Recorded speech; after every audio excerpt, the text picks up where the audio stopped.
Hello, everyone. Thank you for tuning in to my public service announcement on soil contamination. An overview on soil contamination. Soil contamination, also known as soil pollution, is caused by the presence of chemicals or other alteration in the natural soil environment. It is typically caused by industrial activity, agricultural chemicals, or improper disposal of waste. The types of contaminants that can be found in the soil include heavy metals, organic contaminants, pesticides and herbicides, other nutrients, and radioactive substances. The effects of soil contamination include health risks, loss of soil fertility, water contamination, and ecosystem disruption. Populations affected. Soil contamination affects a wide range of populations, however, it directly affects these the most, meaning local communities that live near these contaminated areas, rural, urban, and indigenous populations, farmer and agriculture workers, because when soil is affected, it affects the work that they can do and if the crops will be affected. Children, pregnant women, and senior citizens, communities dependent on contaminated natural resources, low income and marginalized populations, wildlife and farm animals, communities that have limited access to healthcare, construction and waste management workers, and future generations. What has been done to address this issue? These are 5 techniques or scientific things that have been done to address this issue or do further research. Bioremediation, which is utilizing microorganisms to break down or detoxify contaminants in the soil.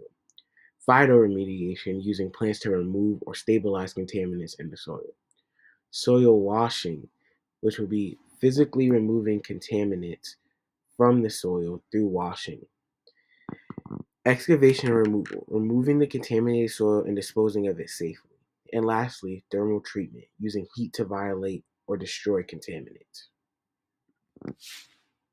So there is a large gap in solving soil contamination due to not being enough research and receiving enough attention.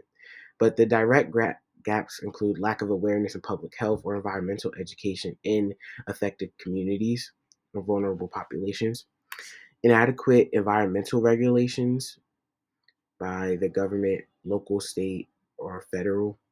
Soil contamination can be difficult to detect and monitor, especially in rural areas, because the soil can fluctuate.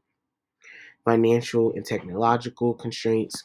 There's a gap between governmental regulations and private industry practices. Long-term effects of soil contamination on human health and the environment is not truly understood, as I previously it's still being researched on how to make effective change. There's long-term management challenges when maintaining soil health, and climate change can make soil contamination worse due to weather conditions. So, what can be done, or what can you do to make a difference? Get involved in local communities and involve local communities in land and soil management. Implement and improve legislation on soil pollution control and prevention. Adopt waste to energy practices. Conduct research. Implement soil remediation. Control mining and industrial pollution. Stricter laws when improving new uses of land. Make companies pay for polluting. Go organic. Dispose of solid waste properly. Start composting. Get involved in campaigns and advocacy work, and limit chemical usage. Thank you.